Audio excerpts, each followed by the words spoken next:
we're here with our buddy Maya.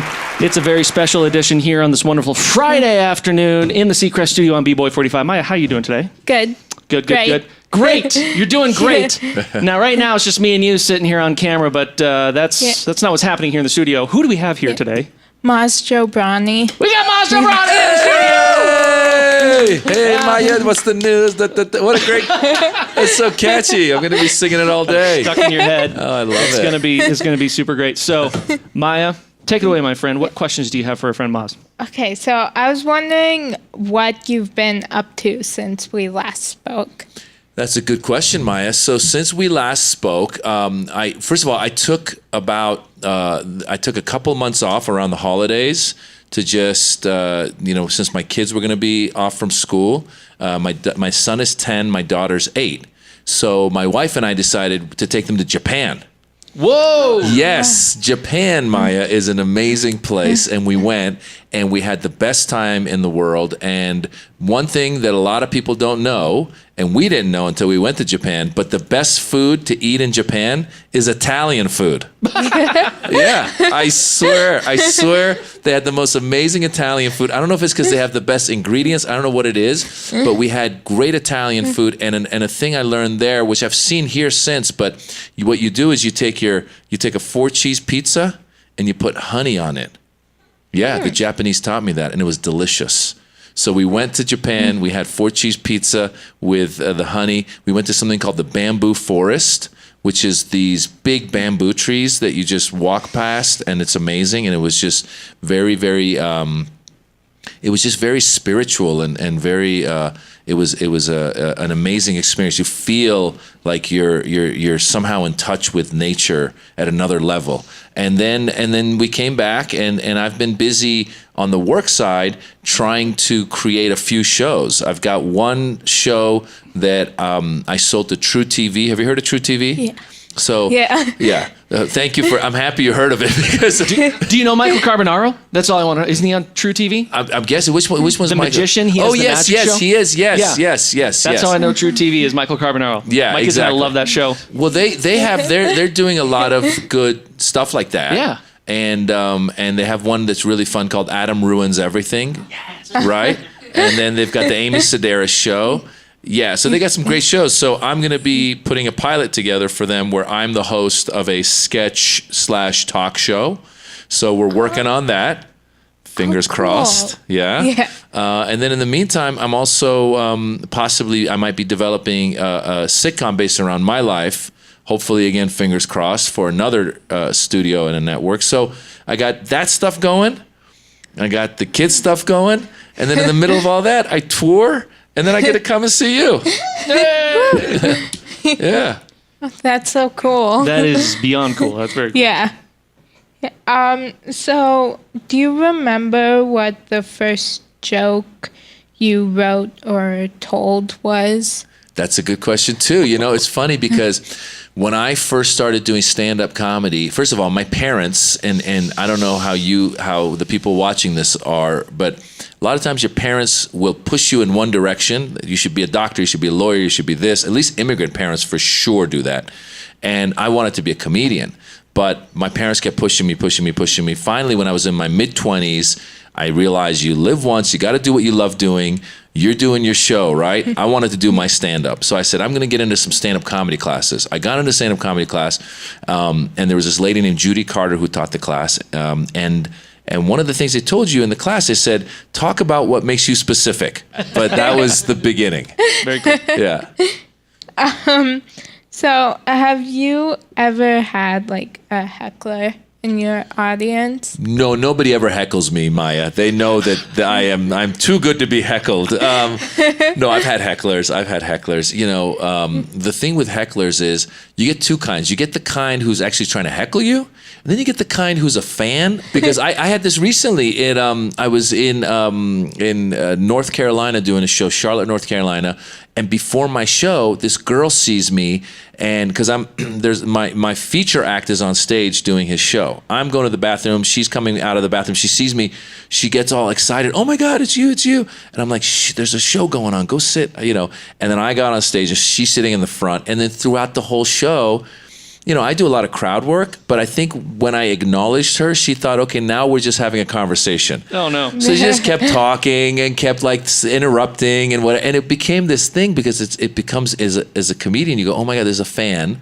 I want to tell her to shut up because everyone else is being annoyed, but I don't want to be too mean. So I was trying to be nice. And then the staff started coming over, telling her to be quiet. And then I started saying, hey, it's okay. We got it. You got it now. You're going to be quiet, right? Yeah, no problem. And then they'd walk, the staff would go away, and then she would be like, woo-ha, whatever again. And then it just got to this point where I'm like, oh, this is just helpless, And at the end of the night, it was interesting because the people she was with, one of them understood that she was interrupting, and I think her boyfriend or something was offended. He was coming up going, they were very rude to us. The club was very rude to us. I go, dude, she wouldn't stop talking. And, maybe to him, he's like, well, that's how she is all the time. So there you go. And then there's the kinds that are trying to actually be rude and interrupt in the sort. And so with those, again, you really got to be careful. Like nowadays, I do some political stuff and people get offended by it. So there was times when I let it get to me, and then then became a political debate, and then the rest of the audience was like, "Dude, it's a comedy show." I was like, "Oh, you're right. Sorry." So I'm now trying to just smile, and if somebody starts, yelling some political opinions, I go, "Please listen. I'm on Facebook. I'm on Twitter, Instagram. Just email me. Let's have this conversation later.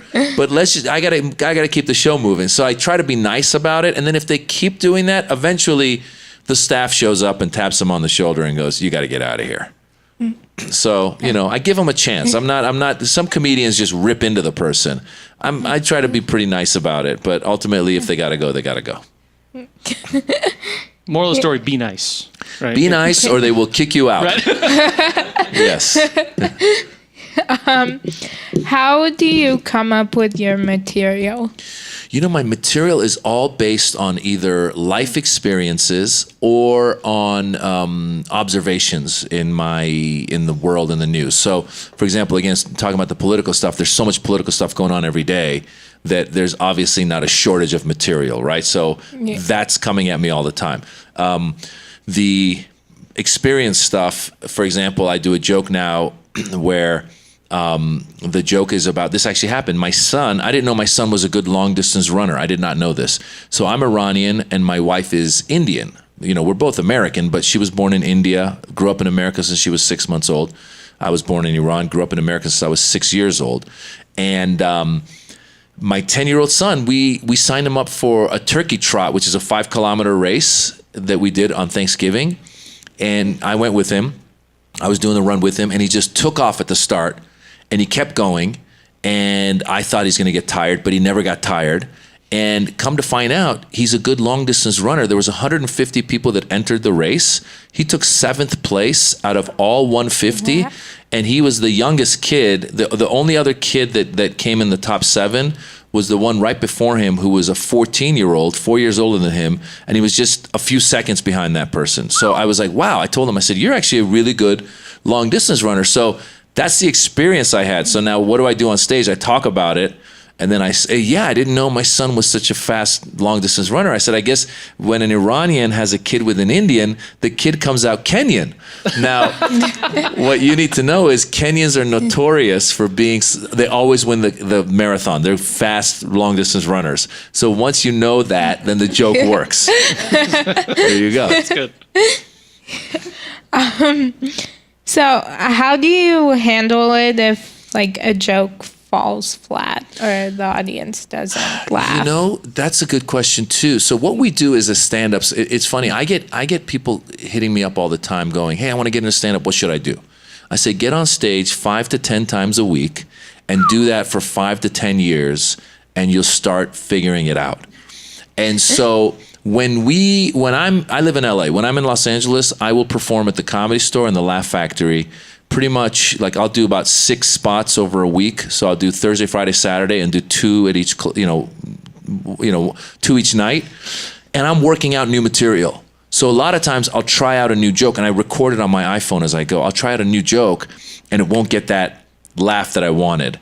And so I sit there and I go, okay, what was wrong with that? So I listen to it back on the tape, and I go, what's wrong with this joke? Because it's funny to me. Why is nobody else laughing at this? And so it's just a matter of trying to figure that out. Now, sometimes you will try tweaking it over a course of several months and it still keeps falling flat. In which case you go, all right, this is out of my, I'm going to get rid of this one. This isn't going to work. So sometimes it's just a matter of people, it might be funny to you and the general public's not laughing. So you move on, because the hope is that you can keep coming up with material, and because ultimately if you run out of material, then you probably should stop doing stand-up. So if it's not funny, just move on. You ever resulted to explaining the joke? You do that. Sometimes you do that. Sometimes if you're trying something out and it falls flat and you go, oh, well, that one's not going to make it. Or you go, guys, let me just tell you what that means. It's funny because I do a couple of times. You know what? The other thing I say when I tell people do stand up after 5-10 years and you start feeling it, what happens is the person you are on stage becomes closer to the person you are off stage. The more you do it, your voice becomes more and more that same person. And so what happens is sometimes when I'm at dinner with the kids and my wife, I'll just crack a joke. And if the kids are laughing, I'll go, let me try this on stage. So recently I did this joke, which is, again, it's just so silly, but it worked with the kids. It didn't work with the audience. So again, historical reference. Iranians talk about, because Iran had kings for several centuries. One of our kings was named Cyrus the Great. Cyrus the Great was notorious for being this king who, when he would conquer another land, he would let the people continue to practice their religion. So whatever your religion was, he was a benevolent king. As a matter of fact, at the United Nations, when you go there, there's a quote that's at the building, and that's from Cyrus the Great about letting you practice, basically freedoms to people and being very benevolent. So they call him Cyrus the Great, and Iranians are so proud of him. So anytime you talk to an Iranian about Persian history, they'll say, we had Cyrus the Great, we are the land of Cyrus the Great. So the same way Americans might say, we had George Washington or whatever. Sure. We had Cyrus the Great. So I did dinner one night, and I was joking with the kids. They didn't see it coming, but I go, guys, Cyrus the Great? And they go, yeah, of course. And I go, well, I was talking to your grandmother, my mom, and I didn't know this, but she told me that I'm actually lineage of a king. Did you know this? I was related to a Persian king. And they go, really? I go, yeah. I go, my great-great-great-great-great-great-grandfather was Kurosh the not so great, or the Kurosh the so-so, And my son spit out his food. He was laughing because I just kept going with it. I was like, actually, it was, Abdullah the kind of a crappy guy, I just kept going with it, and they were loving it. So I went on stage and tried it, and I think the audience was like, we don't get it. And I was like, oh, it's such a great joke. So for now, I've abandoned it, but you never know. Maybe it'll come back. Well, thank you. Yeah. Does the audience and their reactions ever change your stand-up routine? The audience's reactions, the only time, it doesn't necessarily change your routine. What'll happen is if it's a bad audience, meaning sometimes you'll have a packed room. I went into the Comedy Store one time. Comedy Store has 3 different rooms in the club. It's got a main room, which is big. It's got the original room, which is still pretty big, but it's a darker room. And then it's got the belly room, which is upstairs small. So it was a Saturday, and I went in, and it was packed.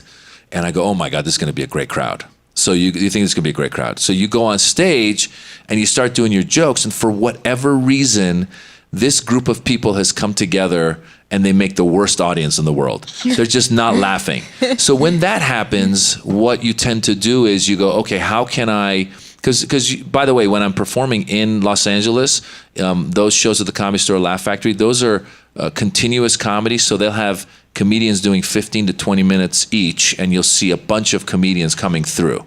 It's not like when we tour and we do an hour, we're headlining and all that stuff. Oh, thank you so much. Fantastic. Thank you. So when the crowd isn't with you, what you do is you start doing some crowd work. And you start talking to people because you're hoping that maybe if I start talking about what's going on in this room, these people will wake up and it'll then bring the energy back into the room.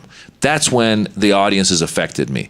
The opposite is when an audience is super hot. I was doing a show in Vancouver recently, and this audience was sizzling. Like anything I said, they would laugh. And the only way that affects my show is I just go, okay, you know what? In my head, I'm going, slow it down. let them laugh. They're hot. Don't run through the jokes. Let it, bask in this. And you do. You just slow it down a little bit and you let them come to you. So that's the two ways it can affect you, the audience.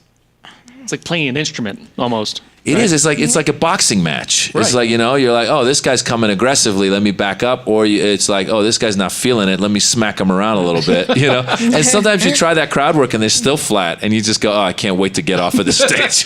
Just go, oh, time's up. Yeah, Okay. yeah, I'm out. So you guest starred in an episode of Alone Together. Yes. And I actually interviewed Benji Aflalo. Yeah. Also. So I love that show. And I was wondering if you have any fun stories from the set or taping. Yeah, this is actually a great lesson in life, I think. They say be nice to people, because you just never know who's going to be doing what. So Benji, as well as Esther, are much younger than me. And I remember seeing them at the Comedy Store. And I think Benji might have even been working, I don't know if he ever worked there as a doorman or not, but I think he was working for the Comedy Store. And I'm just generally nice to people and in any way, when I see them, hi, how are you? What's going on? And so you never know. Like these two, all of a sudden, I didn't know they had their own show. Suddenly they had their own show, and then I get a call, and they go, they want you to do the show. I go, what's the show? And then they go, this is what it is. And I look at it, and I love the show because it revolves around the world of comedy. They're really funny in it. And so I instantly said, of course, I'd love to do it. And it was a lot of fun because that is a little bit similar to what Curb Your Enthusiasm does, which is in Curb Your Enthusiasm, they don't even have any lines. They go, here's what's got to happen in this scene. For example, they would say, Maya and Maz, in this scene, what's going to have to happen is somehow, Maz, when you're drinking your water, you spill it all over Maya. So that's it. Then they don't give us any lines. And then so I would have to be talking to you, and then I would take a sip and spill it on you, right? And then you'd be like, what are you doing? And we would just create our own lines. That's what Curb Your Enthusiasm does. So in a similar way with the Alone Together, they said, here's the lines, but feel free, we're going to riff a little bit. And so that was so much fun to do. And there was also, I got to work with Nicole Sullivan, who I'd worked with before. She's great. She was on that episode, and she had her own show years ago that I got to do. So it's just, I think they do a great job. They bring a lot of comedic actors together, and they say, let's have some fun. And yeah, I got to play kind of the jerk, veteran writer who steals Benji's ideas, and I don't give him any credit for it. It was kind of fun to do that. Yeah. Cool. So you also appeared in the movie 13 Going on 30. Yes. And I love that movie. What was that experience like? That was a great experience. I'll be honest with you. So for me, so the story of 13 Going on 30 is the same story as the movie Big with Tom Hanks, but for a female. So it's this girl who suddenly is in her adult life. And I'm a huge fan of the movie Big. Have you ever seen Big? Oh my God, you're gonna love that one. It's a similar thing. It's a classic. And so as a kid, I loved Big, and now my kids watch Big and they love it. And as a matter of fact, I'm gonna make them watch 13 Going on 30 because I'm gonna say, you watch that, Daddy gets 2 cents of royalty or something. You get these royalty checks anytime they watch. They're not even worth the paper they're printed on. They're not even worth the paper they're printed on. But it was so much fun, and that was actually another one where, Jennifer Garner was doing her TV show at the time, and she was super sweet, and she was just great at what she did. And what was fun with that one was we got to be part of her magazine that she worked at. And so I was this nervous guy who's working under her, and then we ended up at my one regret on that whole movie is when they have the party and they're all doing the Michael Jackson Thriller dance. They included everybody but like 2 or 3 of us, and I was like, I want to dance Thriller. And so to this day, when you see it, I'm in the background just bobbing my head. I'm like, I want to be in there doing the Thriller dance. But that was a really fun project to be on as well. Yeah, I love that movie. Leia and I have I don't know how many times we've seen it. Well, we watch it a lot. I appreciate you watching it. And what's crazy is when you do these movies, you don't know, but they play them in all different places and in different things. So I've had people randomly, sending me a tweet from wherever, Bangladesh or something, going like, "Were you in this movie?" And I go, "That's me. Yeah, yeah." So it's really cool. Yeah. Cool. So what was it like working with Jennifer Garner and Mark Ruffalo? So I didn't have a lot of stuff with Mark, so I think I might have said hi to him here and there. But I had some scenes with Jennifer Garner, and she was so sweet. And I'll tell you, her work ethic, at least then, and I'm guessing still now, but we were talking because at that time I was doing stand-up, and I became friends with all the other people that were the coworkers at her office in the movie. So one night I was going to go do stand-up, and they were all going to come see the stand-up show. And we invited Jennifer. She said, I'd love to go. And then she found out that, it's going to start at whatever, 9 or 10 at night. And she goes, I can't make it because I got to be up at 4 to go running. Like her schedule was crazy because her work ethic, because she was on a show called Alias at the time, which was about this spy that is just a tough woman who goes around beating people up and stuff. And she was saying that, she goes, on that show, she was in every scene. And she goes, I got to be on set at like 5 a.m. till whatever it is, 7 or 8 at night. So she goes, I wake up at 4, I go for a run, I get to my show, I'm there all day. And then the same thing for this movie. She was going so hard that unfortunately she couldn't come out at 10 o'clock at night. And I was like, oh my God, I got to up my game over here, because I was on that movie I did 13 Going on 30. I was there for 2 weeks. And again, as a comedian, when you're a comedian and you don't have a TV or film project the next morning, you sleep in. So, for 2 weeks they were making me wake up at 6 a.m. I'm like, what is this crap? I got sleeping to do, So it was very inspirational to hear her work ethic, and she was super sweet. Oh, cool. Yeah, I'm a really big fan of hers. Yeah, she's a good one. Yeah. So you've guest starred in a lot of different shows like Curb Your Enthusiasm and West Wing. Have you had a favorite role or experience? Oh, yeah. I mean, gosh, it's so fun to do. There's so much. First of all, there's so many great shows out there and so many great projects and so many great minds that if you get a chance to go play with them, it's fantastic. So as I was telling you about the Curb Your Enthusiasm experience, as an actor and a comedian, it was fun because you're working with Larry David and they're saying, say whatever you want. So there's no memorization, there's no pressure in that sense, and you just go and you're the character and you have fun with it. And I was playing an Indian Sikh who worked at the hotel that Larry was staying at, and he doesn't tip me, so I get upset.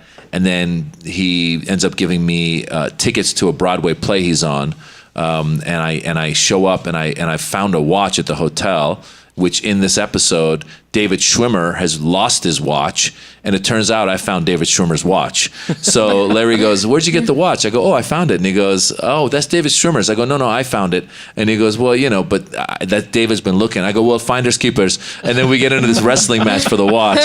It was just fun and silly, So that was a lot of fun. The West Wing you just mentioned, somebody like Martin Sheen is just a legend of acting, and I believe the other actor is it John Spector? Was that his name? He was another great actor, and so I got to play the Saudi ambassador in that, and I was just pinching myself. I'm like, oh my God, here I am working with these guys, and they were just, it was so good and so fun to do.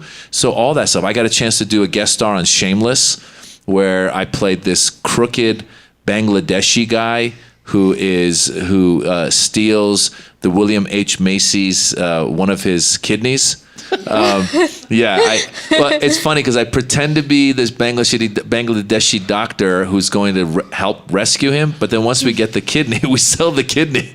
So it was great. I mean, just a caveat, that doesn't happen here at the hospital. So just don't worry about that, kids. Yeah, we're fine. Yeah, exactly. Yeah. Unless if you see me show up with surgical material, then run. If you see Maz walking down the hallway, just go the other direction. Yeah. So what are your upcoming projects? So upcoming right now, Maya, is I'm continuing to tour. So I'm going all over the place. I'm actually going to be going to do a European tour pretty soon. So I get to go to Scandinavia. I go to England, places where the people of those countries speak English very well. And I'm going for the first time ever, I'm going to go do stand-up in Paris, which is going to be interesting because from what I know, the French people in general don't speak English as well. So that might be one of those where I'll have to start doing crowd work and see it, But just say fromage a lot. I think fromage, ooh la la. I think they like that. Yeah. So I'm doing that, and then I'm actually going to release my own podcast. I'm going to start doing called Back to School with Maz Jobrani, which is this. This is what happened. Was my son asked me a question, a political question, and I thought I knew the answer, but I wasn't sure. And I said to him, I said, gosh, I wish I had a professor of politics that could help explain this. So then I thought, why don't I start bringing in professors and experts in different fields, interview them, and try to be funny throughout, but also learn something. So we've been recording those with the All Things Comedy podcast network, and I plan to release that podcast. Hopefully will come out in early April. And so I'm going to add podcaster to my title. Now I have some fun questions. Yes. So, if you could meet any fictional character, who would it be and why? Ooh, fictional character and why? I'm going to think here. It's funny because I usually have my non-fictional character would be somebody like Muhammad Ali because he just inspired me and I loved him when I was a kid. Fictional character and why? I'm trying to think here about movies and TV shows I've been watching. Fictional character, Chewbacca. I'd like to meet him to find out what he's been trying to say all this time. That would be it. Yeah. I would have the answer. The whole time he's like, "Get me some pants." Yeah, the whole time he's just been saying water. Yeah, water. Water. Let's go. No. Yeah, they give him water, and then suddenly he's like, "Oh, thank God! Listen, guys." Yeah. So let's go with Chewbacca. Yeah. That's a good one. So, what is your biggest pet peeve? My biggest pet peeve. Wow. One of my biggest pet peeves is I don't like stinginess. I think life's too short not to be generous. So that's probably one of the biggest pet peeves. Another, it's not a pet peeve, but it makes me laugh, is like when people get angry in traffic. I mean, we all do it. But I've been honked at, and I'm going, what? Just relax. Like, none of us is going to fly out of this. So I've learned to really be calm with it. And it's a little bit of a pet peeve. I'm like, what is wrong with this guy? But at the same time, I go, whatever. He's got issues. He'll figure it out. Yeah. So my last question for you is, if you could have any song playing to announce your entrance into a room, what song would it be and why? Oh, wow. That's a good one. I don't know if you've seen any of my stand-up specials, but I do tend to put some song on and come out dancing all the time. And I'm constantly trying to change the song just so that it's kind of up to date, There's two that throughout I've really loved. One of them was this one that go Papa Americano. Remember that song? Papa Americano. That's how I know it. Yeah. Is that what it is? Americano. It's all about like I don't speak American or something like that. It's an Italian thing, and it's fun, and it's just silly, and it's catchy. So I love that one. And there was another one, which was this guy named Khalif Seta. He was from the country of Mali. And he is this blind albino, I think, who is got this amazing voice. And someone did a mix. I think it was David Guetta or one of these guys. I might be messing it up, and whoever's watching can maybe Google it or something. But they did a mix where it's got like this great it's got this great song, and then he starts singing, and he's like, and it's like his voice is just angelic. I don't even know what he's saying. And then they got this chorus of kids, which I'm assuming are African kids, but maybe they're not. But they're like, I love that song. Like if I hear that song, I gotta dance.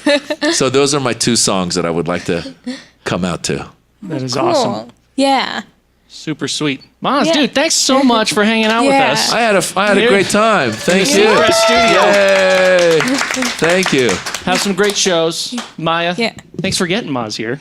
Maya's amazing. She's got the hookups. I don't know how she does She's it. but- amazing. She Yeah. reached out and she said you can be in Denver, which, by the way, little plug for the Denver Comedy Works. I was saying one of the best clubs in the country. Every comedian loves it because it's got low ceilings and everyone's right there. And the acoustics are amazing. And we just love coming to do shows here. And Denver's actually an amazing comedy town. So I'm happy that when you found out I was coming, you said, can you stop by? And I said, of course, I'd love to. And look at this studio and look at this T-shirt. And I'm happy. There we go. Awesome. One more hand for Maz. Thank you. Thank you, Maya.